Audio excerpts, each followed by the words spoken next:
afternoon, everybody.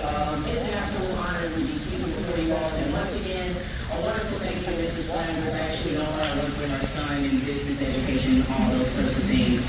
What I'm mostly going to be speaking to you all about is my personal journey and my advice for you all as becoming leaders. Throughout life, we're shaped by our surroundings and connections we encounter. And so there are three influences that I personally credit to my journey. Living in the city of East St. Louis, my involvement with the Jackie Joyner-Kersee Foundation, as Mrs. Flanders mentioned, and my education experience in private school. Being raised as the son of a single mother in East St. Louis has truly helped me develop thick skin. My hometown was once the beacon of success, loved in all-American city of nearly 80,000 people in vibrant city life. Now East St. Louis has become the America's forgotten city, filled with little to no opportunities and major challenges from violent crime all the way to low quality education. But I mention all these because despite these obstacles, I refuse to allow my surroundings to define my potential. My hometown actually inspired me to seek public service to not only help my community rise to its former glory, but to strive for global excellence. Now, being involved with the Jackie Joyner-Kersee Foundation has been one of the greatest experiences that I've had met so far. From the first time I walked through those doors to now working as an operations intern, it has truly became a full circle experience from being personally mentored by the namesake herself, who is the greatest female athlete of the 20th century, which I got to brag on all the time, to providing opportunities so younger youth can have a better childhood experience than I had. The encouragement and opportunities that I've received personally have shaped my personal philosophy, which is when someone gives me an opportunity, I not only use it to uplift myself, but I use it to uplift others. I personally credit that without the foundation, I wouldn't have had the ability to embrace opportunities that I've been given that have been vital in my personal pursuit of excellence and leadership. Now, my private experience at Government French Academy has truly been instrumental in my personal growth as I was provided with an academic scholarship to attend. It educated me on the realities of the world and helped me develop resilience. Now, I'm going to be honest, I struggled. I'm an inner city black kid from East St. Louis, like what they call the hood, going to a prestigious high standard school. Many of my classmates and teachers didn't understand my personal background, and at many times I felt isolated. One teacher even sent me an email expressing doubts that I would make it throughout my first year of school. But I was undeterred. See, I like to go through the experience of being underestimated because it never drives me to accomplish my goals. One thing about me, ain't nobody gonna stop me from achieving what I want to achieve. Woohoo!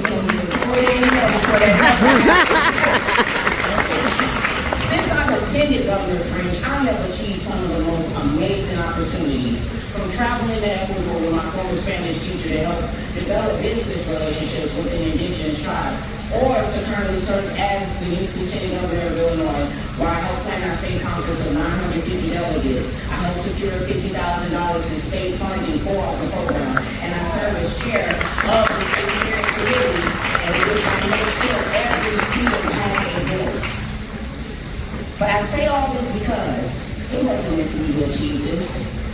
I was born in St. Louis. I was supposed to be in the environment that I'm in. I'm not supposed to be standing before you all with all these accolades, because here it's not meant for us to succeed. We're meant to stay in our place rather than outgrow it into which places in which none of us, people who look like us, are even in the room. Now, enough about me. I have some advice for you all sitting here today. As a leader, I want you all to consider this. Do you want to be popular, or do you want to be prominent? Now, I know all y'all got social media, and I love Instagram. I do be scrolling through the reels, and I came across this question from notable conflict strategist Ryan Dunlap. See, people think that being a leader means everybody likes you. That's false. Leaders are the ones who guide the ship through good times and through any means necessary to get to their destination. Now, I'm going to tell you all that there are going to be situations where one must take an unpopular route and you have to deal with all the nonsense and people ignorance to overcome the barrier, to make sure that you're not stopped from reaching your destination, aka success. Dunlap also said that leaders cannot stand out and stand still at the same time. I know sometimes a lot of us question, why am I not getting the opportunities? Why am I not getting these blessings like other people? Well, one, you can't compare yourself to nobody else because it's only one of you. And then also, sometimes you can't just sit there and do nothing. You gotta get involved. You gotta meet with people. And actually, I'm really honored to be here today because I met a lot of people. I'm actually going to give a shout out to my team member, Treasurer. I met Treasurer. Treasurer was on my line. Like, we debated like an entire hour. I don't see Treasurer, but she's somewhere over there. Let me tell you all, you are going to meet people that's going to challenge your ideas. And you must allow them to do that. Because one, I'd say the Treasurer taught me to better consider things, not to fully think things so deeply, but rather understand the opportunity that has been given before me and to be able to come up with a response for that. My second point is to make sure you always have a seat at the table. Leaders are always aware of the decisions that are being made around them before they make it their mission to ensure others that they're notified. But not only that, they make sure people are at the table. Now there are going to be moments where people are not going to want you at their table. And I cite Shirley Chisholm when she says, if they don't give you a seat at the table, bring a folding chair. Not only bring a folding chair, if they don't want you at the table, create your own table. Because sometimes we be so worried about trying to fit into a space, we got to create our own space.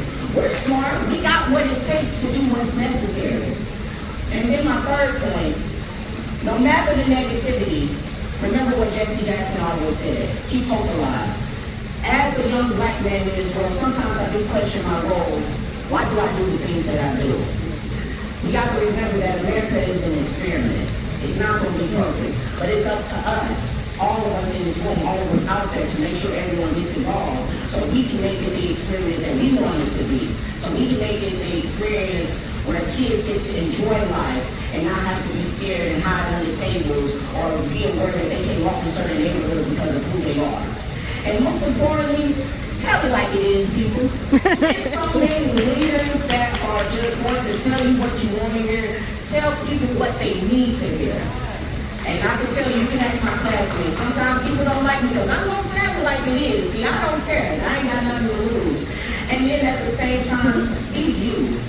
And just be thankful. Always remember where you come from. See, we have people in leadership positions that make it their mission to act better than us. And also, not only that, there are people who are making decisions about us that don't even know about us, that don't even know our situation, that don't know the hell that we've been through to get to where we are today.